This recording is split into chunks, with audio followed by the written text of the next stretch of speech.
J'ai envie que l'humanité ne disparaisse pas et vive très longtemps. S'il y a autant de dépression, c'est parce qu'ils se sont coupés la nature. Imaginez que vous êtes engueulé avec votre compagne ou avec votre patron dans votre entreprise. Juste, vous sortez de chez vous, vous allez dans la forêt et vous respirez. Donc il y a peut-être un nouveau parti écologiste complètement différent de celui qui existe actuellement à inventer, qui soit dans la défense de la nature et non plus dans une fragrance de l'extrême gauche qui n'a aucun intérêt dans la sauvegarde de la nature. Bonjour Bernard. Bonjour. Bernard, vous êtes né à Toulouse il y a environ une soixantaine d'années. Vous êtes journaliste scientifique et écrivain. Vous avez publié en 1991 Les Fourmis, qui a été un succès phénoménal avec des millions d'exemplaires vendus. Et depuis, vous n'avez de cesse de publier des romans, de témoigner sur la beauté et la fragilité de la nature et du vivant à travers vos romans. Vous venez de sortir La Voix de l'arbre aux éditions Albin Michel et vous avez écrit au total une trentaine de livres. Vous vous intéressez également au monde moins visible et à une certaine conception de l'au-delà. Est-ce que ce portrait vous convient, Bernard? Oui, très bien. Votre dernier ouvrage, j'en parlais à l'instant, La Voix de l'arbre, parle de la forêt et des arbres. Alors on va rentrer dans le vif tout de suite. Que nous apprend la forêt dans notre civilisation d'aujourd'hui? Déjà, on vient de la forêt. C'est en écrivant le livre que j'ai découvert qu'on s'était aperçu que Lucie, qui est censée être l'une de nos ancêtres, avait une brisure du fémur qui signalait qu'elle dormait dans un arbre et qu'elle est tombée et que la chute a fait 12 mètres. Donc, c'est-à-dire que c'était avant que nous habitions les cavernes, nous vivions dans les arbres comme les singes et nous vivions en hauteur précisément pour éviter les prédateurs, les loups, les ours, les lions. Donc l'arbre est l'endroit d'où nous venons et c'est l'endroit où nous nous ressourçons. Les arbres nous ont sauvés, les arbres nous permettent de respirer. Si nous existons actuellement, c'est parce qu'il y a des arbres qui ont produit de l'oxygène qui a permis à notre système respiratoire de fonctionner. Et encore actuellement, nous respirons grâce aux arbres, aux forêts en tout cas. Alors on va revenir à votre livre ensuite, mais pour comprendre ce qui vous façonne et ce qui a façonné votre vision du monde et de la nature, comment était votre enfance, Bernard? Alors, Est-ce que vous avez vécu dans les arbres dans votre enfance? j'ai vécu dans le jardin de mes grands-parents à Toulouse, rue Louis Blanc, et je leur avais dit: «J'en ai marre des colonies de vacances, je préfère rester dans le jardin». Et dans le jardin, j'observais la vie animale plus que la vie végétale, donc notamment les fourmis qui m'ont inspiré le livre Les Fourmis. Je pouvais rester des heures à observer les fourmilières. Et puis après, je fais de l'élevage de têtards, l'élevage, de papillons. Je me suis toujours intéressé à, tout ce qui était non humain. Vu que l'école, c'était pas un endroit où j'étais très à l'aise, ma famille, c'est un endroit où non plus j'avais pas l'impression de pouvoir vraiment communiquer facilement. Donc tout ce qui était non humain m'intéressait. J'ai dû rester à faire des élevages dans des bocaux de fourmis, j'en ai fait beaucoup, ouais. Est Donc un enfant très tourné vers la nature. Les arbres, c'est plus récent. est-ce qu'aujourd'hui, vous avez l'impression, pour faire un pont à aujourd'hui, que les enfants ne s'ennuient pas assez et qu'ils n'observent pas assez le monde qui nous entoure? Très bonne remarque. C'est vrai que je verrais mal un enfant de nos jours rester des heures à observer une fourmilière, tout simplement parce qu'il a la possibilité, en utilisant son smartphone, de voir des vidéos de fourmilières spectaculaires s'il s'intéresse à ça dans le monde entier, de voir des scènes de bataille. Tout ce que je rêvais d'avoir, ça existe maintenant.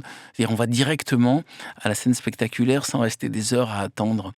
Et je crois que nous avons perdu l'art du moment contemplatif. C'est rester à attendre, à observer quelque chose qui n'est pas spectaculaire. C'est quelque chose qui est très difficile pour la prochaine génération. Comment le retrouver? Est-ce que vous avez des trucs à donner aux parents, Ouais. aujourd'hui? Comment retrouver ces moments où on s'ennuie, où on regarde, Alors où on pour observe? commencer, priver l'enfant de smartphone, parce que la tentation du smartphone est tellement forte mais même moi-même, je passe beaucoup de temps sur mon smartphone et j'aimerais arriver à maîtriser ça mieux. Après, faire des promenades avec les enfants en forêt, hein, il y a pas et à partir de là, laisser la forêt elle-même, communiquer. Je suis pas un père parfait, donc je me vois mal donner des conseils aux autres. Je voudrais que je passe plus de temps précisément à amener, mes enfants se promener en forêt. Je crois que la nature est une source d'émerveillement, une source d'éducation très, très importante. Et si en tant que parent, on arrive à donner aux enfants le goût de rester à observer des formes, de vie et peut-être même commencer à expliquer le pic vert, expliquer la chenille, expliquer l'écureuil, les taupes, les vers, toutes ces choses-là qui participent à cette chose extraordinaire qui est l'écosystème. Et à un moment, il faut raconter des histoires. Je crois qu'on peut y arriver en remplaçant le smartphone par des jolies histoires. Plus généralement, pourquoi avons-nous oublié la nature? Ça fait longtemps qu'on a considéré que la nature était une matière première dans laquelle on prenait du bois. Par exemple, ce que je raconte dans le livre, c'est que pour nous, un arbre, c'est une matière première pour faire des meubles, du papier et pour faire des baguettes jetables dans les restaurants chinois ou japonais. Donc il y a un moment, on s'est pas dit, attends, l'entité dans laquelle je prends la chair est une entité qui, un, a envie de grandir, deux, à des enfants. Parce que les chênes, par exemple, ce que je raconte dans le livre, ils ont des enfants. Les glands, ça donne des petits arbres et les parents restent connectés par le réseau de champignons mycorhiziens à leurs enfants. Tous les arbres fonctionnent comme des familles et ils fonctionnent aussi comme des structures avec des amis. C'est-à-dire certains arbres sont amis, s'entraident. Quand il y en a un qui va pas bien, ils l'aident. Et nous, on arrive et on se dit, bon, allez hop, qu'est-ce que je vais faire? Je vais faire des bûches pour faire du feu. Je vais me tailler dedans un cœur pour signaler mon amour à l'autre personne. On ne pense pas les arbres comme des entités capables de souffrir, des entités ayant un projet de vie, comme des entités fonctionnant dans une société. Dans la voie de l'arbre, c'est ce que j'essaie d'expliquer. Attendez, ce chêne que vous voyez, c'est pas juste un tas de bois, c'est une entité vivante qui vit connectée à toutes les autres entités vivantes, animales ou végétales de la forêt. Et est-ce que, comme dans votre livre, on ne va pas dévoiler ou spoiler, comme on dit aujourd'hui, est-ce que la nature se venge? Alors, déjà, elle a une Parce première... que c'est le début de votre ouvrage. Elle a plein de manières de se venger. L'une d'entre elles, c'est déjà les allergies. Tous ces gens qui n'arrivent pas à respirer du pollen et que ça rend malade, c'est déjà une première forme de vengeance de la nature. Vous n'aimez pas la nature, eh bien la nature vous envoie des petites poussières qui vont vous rendre malade. En fait, la nature produit, pour chaque entité qui est dans l'excès, une sorte de limitateur. Par exemple, ce que je raconte, c'est les herbivores qui attaquent les arbres. Les arbres sont connectés justement par ce réseau mycorhizien pour s'avertir que l'herbivore arrive. Tous les autres arbres vont se mettre à changer leur sève pour produire plus de tanins et empoisonner les herbivores qui voudraient s'attaquer aux plantes. On voit ça notamment avec les acacias en Afrique. Les chèvres, quand une chèvre boute un acacia, automatiquement tous les acacias se mettent à devenir toxiques, voire peuvent empoisonner les chèvres. Donc c'est vraiment une structure, une entité vivante qui réagit et aussi qui a conscience de ce qui se passe. C'est pas parce que les arbres n'ont pas d'yeux, pas d'oreilles, pas de bouche, qu'ils ne sont pas vivants. Je parle de l'expérience extraordinaire de Cliff Baxter.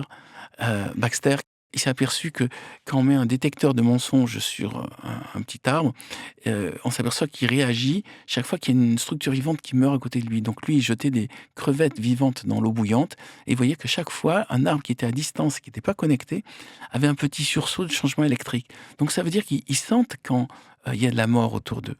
Et ils réagissent de tas de manières différentes. Et que nous apportent ces arbres, cette nature? En quoi elle est magique quand on s'y plonge, on se laisse porter? Alors on a beaucoup parlé du mouvement de la sylvothérapie, de aller dans la forêt. Est-ce que c'est quelque chose c'est quelque chose qui nous manque aujourd'hui et qui peut avoir beaucoup de bienfaits? Je crois qu'il y a autant de dépression et de gens qui prennent des antidépresseurs et qui sont sous médicaments, c'est parce qu'ils se sont coupés la nature. Déjà, on respire un air qui est pollué. L'univers dans lequel on vit, c'est essentiellement du ciment, du béton, du goudron, du métal, du plastique. Toutes ces choses-là, ça vibre mal. Un arbre, ça vibre bien. On n'a pas besoin d'être druide, on n'a pas besoin d'être chaman pour sentir l'énergie positive d'un arbre. Il suffit de poser la main. On n'a pas besoin non plus de les embrasser, là, comme on parlait tout à l'heure de sylvothérapie. Juste se promener en forêt et puis sentir ce qui se passe, c'est largement suffisant. Mais dès le moment où on est dans la nature, on est dans quelque chose qui est dans une logique saine. Dès le moment où on est dans le monde humain, on est dans quelque chose d'artificiel qui nous rend malade. C'est intuitif. On n'a pas besoin qu'il y ait une recherche scientifique pour dire ça. Il suffit voilà, imaginez que vous êtes engueulé avec votre compagne ou avec votre patron dans votre entreprise. Juste, vous sortez de chez vous, vous allez dans la forêt du bois de Vincennes, dans le bois de Boulogne, vous marchez. L'idéal même, ça serait, si on était dans les chaussures et de sentir la terre, et vous respirez. Et vous allez voir tout d'un coup, vous reconnectez à autre chose. Et, et vous revenez à l'essentiel, ce qui vous rappelle que vous êtes juste un être vivant parmi d'autres êtres vivants. Et ce qui vous semble terrible avec votre travail ou votre famille, ce ne sont que des problèmes de convention humaine. Où est-ce que vous trouvez votre inspiration pour tous vos romans et tous vos livres? Dans la nature, simplement, dans votre imaginaire, dans ces moments d'ennui et de pause? Alors, des rencontres avec les êtres humains, plus ça va, plus j'arrive à rencontrer des gens passionnants. C'est le privilège de l'âge, c'est que progressivement, je trouve que mon entourage n'a pas cessé de s'améliorer. Vous êtes Et un homme très, très optimiste et positif, alors. non, mais non, c'est-à-dire j'ai sélectionné les gens qui n'étaient pas en connexion avec moi pour de bonnes raisons. Et là, j'ai la chance d'avoir des amis qui ont des préoccupations comme moi de création, de beauté, création de beauté et de vouloir transmettre des messages, ce qui n'est pas forcément répandu. Ma première source donc d'inspiration, c'est la discussion avec des êtres humains, donc avec mes amis. La seconde, c'est tout simplement des promenades dans la nature. Et puis aussi, vu que j'ai un passé de journaliste, c'est que je regarde le journal le matin, papier, ni sur le smartphone ni à la télé. Je suis encore à acheter le quotidien. Et là, je réagis, c'est-à-dire que je vois là où il me semble que l'humanité se trompe et comment on pourrait réagir. Vous avez beaucoup écrit aussi sur les insectes, sur les abeilles, sur les fourmis, sur Mhm. voilà, sur les chats. Que nous apprennent les insectes sur l'organisation humaine? Est-ce qu'il y a des choses dont on pourrait s'inspirer aujourd'hui dans notre civilisation de- en plein chaos, on peut le dire? Premièrement, les fourmis, ça a été la première révélation parce que les fourmis sont sur Terre depuis 120 millions d'années. L'homme, dans sa version la plus basique, était sur Terre, donc ce qui est Lucie, c'est 3 millions d'années. Donc ça veut dire qu'ils ont quand même pris 117 millions d'années d'expérience par rapport à la Terre. Donc la première chose qu'on pourrait apprendre, c'est de ne pas déranger. Une fourmilière ne dérange pas, c'est-à-dire ils vont utiliser les réserves alimentaires, que ce soit le gibier ou que ce soit les céréales locales, et dès qu'ils ont épuisé ça, ils vont déplacer toute la fourmilière. C'est comme si nous, une fois qu'on avait épuisé l'air de Paris parce qu'il s'est trop pollué, on déplace tout Paris et on l'amène un peu plus à l'est ou au nord ou au sud ou à l'ouest. Et là, on tombe sur avec un sol plus riche, avec de l'air plus riche, et on s'en va avant d'avoir tout épuisé. Donc déjà, voilà ce que nous apprennent les fourmis, c'est s'intégrer réellement dans l'écosystème plutôt que de le détruire. La deuxième chose que peuvent nous apprendre les fourmis, par exemple, c'est se soucier du collectif. Les fourmis ne sont pas dans un système collectiviste, mais elles sont préoccupées par le bonheur global. Nous n'avons jamais eu de société réellement collectiviste, tout simplement parce qu'on a nos soi-disant sociétés socialistes n'est- n'ont jamais été efficaces, n'ont jamais fonctionné.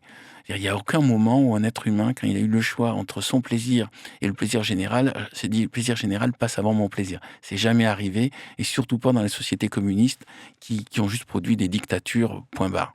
Il peut y avoir ce moment où l'individu se réalise dans la réussite du groupe, voire la survie du groupe, et soit plus préoccupé par la survie du groupe que sa propre survie, ce qui lui donne une sorte de capacité à sentir les autres et à agir pour aider les autres. Nous n'avons jamais eu ça.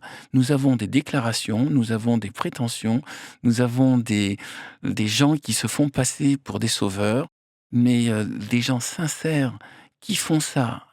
Peut-être dans votre émission, vous en avez réuni quelques-uns, mais je sens à votre regard, vous avez envie de me dire qu'il y a des exceptions. À leur niveau, il y a des exceptions dans l'histoire, me semble-t-il, autour des résistances, autour voilà, de mouvements sincères Ah oui, mais souvent qui combattent des dictatures, qui combattent des... C'est vrai. C'est vrai qu'il y a eu quelques cas extrêmement rares. L'exception Et, qui confirme la et règle, me direz-vous. souvent, on s'est aperçu que il y a eu des résistants de dernière minute qui tout d'un coup se sont dit bon bah là, je sens bien que je vais tourner ma veste. Il y a eu des gens qui se sont fait passer pour des résistants ou qui ont juste communiqué dessus intelligemment. Je crois que des gens vraiment courageux, sincères et avec une capacité d'empathie forte sont d'abord sont pas connus et sont souvent minoritaires. Et dans ce que je vois aux actualités, de ce que j'entends, chez les fourmis, ça pourrait pas exister. Parce que c'était ça la base des choses. C'est-à-dire qu'il y a des fourmis maladroites, il y a des fourmis qui sont capables de quitter toute la fourmilière pour aller vivre toutes seules.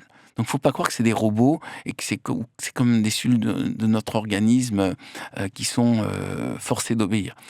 Elles ont un libre arbitre. La fourmi que vous avez sur le doigt a le choix de rester là ou de s'enfuir. La fourmi qui vit dans la société peut partir et vivre toute seule dans la nature. Elle aura peu de chances de survie, mais elle peut en avoir marre du groupe. Donc, il y a réellement un mérite de l'individu de choisir d'aider les autres. Nous avons des systèmes de société qui, pour l'instant, fonctionnent beaucoup sur le mensonge. Et sur des tartuffes qui se prétendent aider les autres et qui font rien, ou qui font par derrière des choses pas bien. Et en tant que simple individu dans ma structure d'espèces de 8 milliards d'individus, si je veux être honnête, je dois reconnaître qu'il y a très peu qui sont capables juste d'empathie. C'est-à-dire qui sont capables juste d'être gênés par la douleur des autres. D'un autre côté, si tout le monde était sympa et empathique et dans l'esprit collectif et dans l'entraide avec les autres, on n'aurait pas besoin de faire des émissions comme celles qu'on fait actuellement. J'aurais pas besoin d'écrire des livres. J'aurais pas de raison si tout le monde était bien éduqué, si tout le monde était connecté à la nature, si on ne gaspillait pas, si on n'avait pas des pulsions de mort et de destruction des autres qui étaient aussi fortes, quel intérêt de faire de l'art? Quel intérêt non, peut-être que nous sommes là, nous les écrivains, les artistes, précisément parce que nous voyons des choses qui nous semblent évidentes, mais qui méritent d'être, révélées et de proposer des solutions. Dans La Voix de l'arbre, ce que je propose comme solution, c'est parler aux arbres, mais de manière technique et scientifique. Et j'explique comment faire. Mais de demander l'avis aux arbres, non plus de les voir comme des futurs morceaux de bois, comme par exemple ceux de ce bureau actuellement auquel on parle, mais de les voir comme des partenaires. Et l'une des idées qui était à l'origine de La Voix de l'arbre, c'est de me dire, ça serait bien qu'il soit représenté à l'ONU, un représentant des forêts, c'est-à-dire une entité qui donne l'avis des forêts. Et l'autre élément que je voulais faire passer dans La Voix de l'arbre, c'est que nos écologistes sont nuls. C'est-à-dire, tout à l'heure, je disais que les communistes n'ont jamais créé de la société qu'ils rêvaient de faire, loin de là, mais les écologistes ne font pas d'écologie.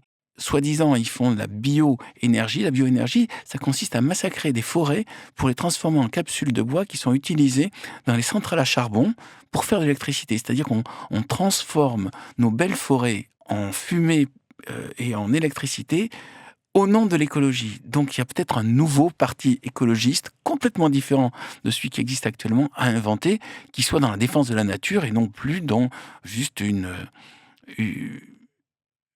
comment dire, une fragrance de l'extrême gauche qui n'a finalement aucun intérêt dans la sauvegarde de la nature. Vous l'évoquez dans La Voix de l'arbre, mais qu'est-ce que vous pensez de ces mouvements qui font des actions coup de poing, ce qu'on appelle l'écoterrorisme? Je crois qu'il faut étudier au cas par cas. Ceux qui balancent de la peinture sur les tableaux dans les musées, je trouve ça con.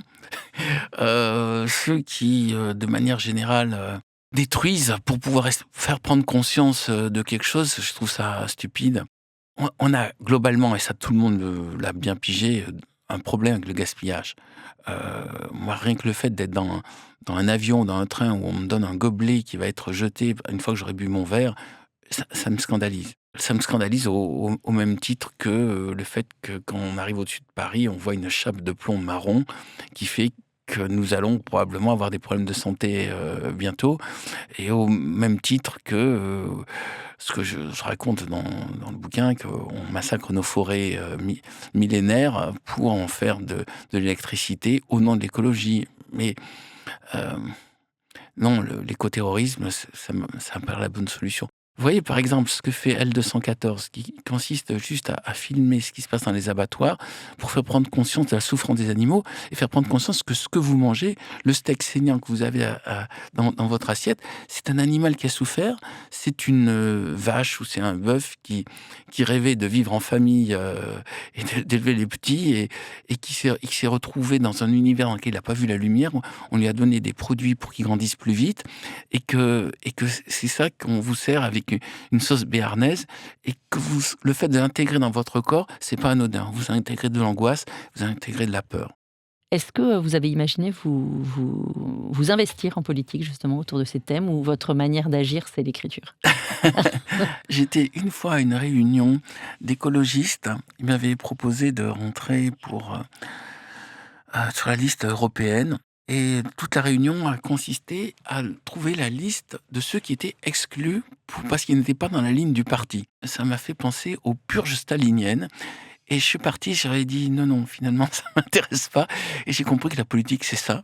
C'est-à-dire définir une ligne du parti et exclure ceux qui n'en font pas partie. Donc, en effet, je ne fais pas de politique. Je ne veux surtout pas avoir le moindre poste à responsabilité. Je ne veux pas non plus soutenir un camp. Par contre, je veux continuer à faire prendre conscience à mes lecteurs de problèmes réels.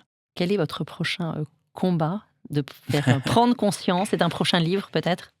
Alors, des fois, j'écris des livres de colère dans lesquels je vois dans l'actualité quelque chose que les autres n'ont pas vu et j'ai envie de leur dire « Attendez, vous n'avez pas vu ça? C'est pas normal ça !» Je sais que à ce moment-là, le message passera pas. Ça passera pas parce que les gens n'ont pas envie d'être brusqués. On parlait de l'écoterrorisme, je ne vais pas faire non plus de la littérature de la peur. J'écris des versions de livres dans lesquels je pense réellement ce qui ne va pas et qui me met en colère, mais je publie pas ça. Je vais publier un livre dans lequel je vais mettre, OK, sachant qu'il y a ce problème, voilà la solution que je vous propose. Je suis pas pour la dystopie, je suis pour l'utopie. Beaucoup de livres de science-fiction sont des livres qui font peur, qui annoncent des univers cauchemardesques dans le futur. Et je crois que dire aux gens, les choses vont pas aller bien et on va tous, dans le mur, ce n'est pas une bonne manière de communiquer. On peut communiquer en disant: «Écoutez, les choses ne vont pas bien, on va peut-être dans le mur, mais moi je repère ce petit chemin sur la gauche qui nous permettrait d'éviter le mur, de contourner le mur et peut-être d'avancer vers une direction dans laquelle on pourra tous un jour vivre en paix et en communication de qualité». Et donc quelle est votre prochaine thématique? J'écris 2 livres et si j'étais pas ici en train de faire le podcast, je serais avec mon éditrice en train de lui proposer les 2 livres et de lui demander lequel des 2 lui semble le plus approprié, sachant qu'il y en a un qui va faire probablement 700, entre 700 et 1000 pages, qui est un gros livre un peu plus engagé dans mes combats pour l'écologie, donc en dehors du parti écologiste, et un plus petit de 350 pages dans lequel je réfléchis sur euh, à quel moment nous avons détruit notre capacité de communication de qualité pour aboutir à du n'importe quoi, dit n'importe comment par n'importe qui, et que tout le monde trouve ça normal. Le deuxième est beaucoup plus marrant, donc je crois que le deuxième me semble celui qui est le plus susceptible d'être développé. Et ça justement, ça vous met en colère? De quoi? Que tout le monde dise, on est arrivé dans une civilisation de la phrase que tout le monde communique en disant n'importe quoi sur. Quand je vois aux actualités, sur un ton, comment dire, sur des journalistes de référence qui, par exemple, au journal de 20 h, ou je regarde rarement le journal de 20 h, mais je regarde le zapping, qui disent un truc que je sais faux parce que j'ai été sur place et que je l'ai vu. Évidemment que ça me met en colère et j'ai envie de dire aux gens: arrêtez de croire tout ce qu'on vous dit, mais allez sur place, voyagez. Le meilleur remède contre la désinformation, c'est aller sur place avec vos yeux, regarder et vous faire une opinion par vous-même. L'une des choses les plus choquantes que je vois, c'est quand il y a de la musique en arrière-fond aux actualités pour vous montrer qui sont les méchants et qui sont les gentils. Ça, c'est vraiment de la de la manipulation de bas étage. C'est le théâtre de Guignol, quoi. Et ça devient du spectacle dans lequel il faut des gentils et des méchants. Et bon, en tant que journaliste, en tant que cuisinier, ayant visité les cuisines, je me rends bien compte qu'on cherche à nous manipuler pour nous forcer à penser quelque chose d'un conflit. Merci Bernard Werber. On va passer à une autre partie de notre entretien un peu plus rapide, avec des questions, si ça vous va, Très un bien. peu plus rapides et des réponses un peu plus courtes, ou comme vous voulez, vous pouvez développer. Si vous deviez résumer d'un mot votre engagement, ce serait? J'ai envie que l'humanité ne disparaisse pas et vive très longtemps. Si vous étiez un arbre? Chêne sans hésiter, parce que les chênes, ils ont des racines très profondes et ils montent très haut. Et si vous étiez un animal? Il y a un animal auquel je suis très connecté, c'est le renard. D'ailleurs, je dis souvent, mes parents ont dû s'en douter, c'est pour ça qu'ils m'ont appelé Bernard. Ils ont dit: «Beh, en renard». Je sais pas pourquoi. C'est un animal, quand je le vois, je trouve qu'il a tous les avantages et du canidé et du félidé, et qu'il a, le sens de la famille et en même temps le sens de la liberté. Quel est le lieu qui vous ressource? La forêt, point barre. C'est-à-dire, je trouve tout dans la forêt. Et quel est votre prochain rêve? Il y en a un que j'ai exprimé dans Le Papillon des étoiles, c'est construire un vaisseau pour aller pour partir, coloniser une autre planète, mais un vaisseau qui soit capable de tenir, 1200 ans, qui sera à peu près la distance pour rejoindre, Alpha Centauri, le plus proche système solaire, la plus proche étoile, et que les gens à l'intérieur du vaisseau se reproduisent entre eux. C'est-à-dire qu'il y a plusieurs générations qui se succèdent, afin qu'ailleurs, on essaie de repartir à zéro, comme, si on rebootait. Là, j'ai l'impression qu'on est allé tellement loin dans les mauvaises directions, j'ai j'ai l'impression que ça va être difficile, un, de s'arrêter, et deux, de faire demi-tour, sachant qu'en plus, j'ai l'impression qu'il y a plein d'énergie pour accélérer encore plus vers la mauvaise direction, et très, très peu pour résister. Merci beaucoup pour ces paroles et ces rêves, Bernard Werber. Je rappelle que vous venez de publier La Voix de l'arbre, aux éditions Albin Michel, et que vous travaillez sur d'autres romans. J'ai aussi comme projet immédiat de faire mon propre podcast. C'est pour ça que j'écoutais un peu je regardais la manière dont vous m'interviewez, pour me dire peut-être qu'il faudrait un jour que j'interviewe d'autres gens de la même manière. Donc c'est moi qui vous remercie de m'avoir invité.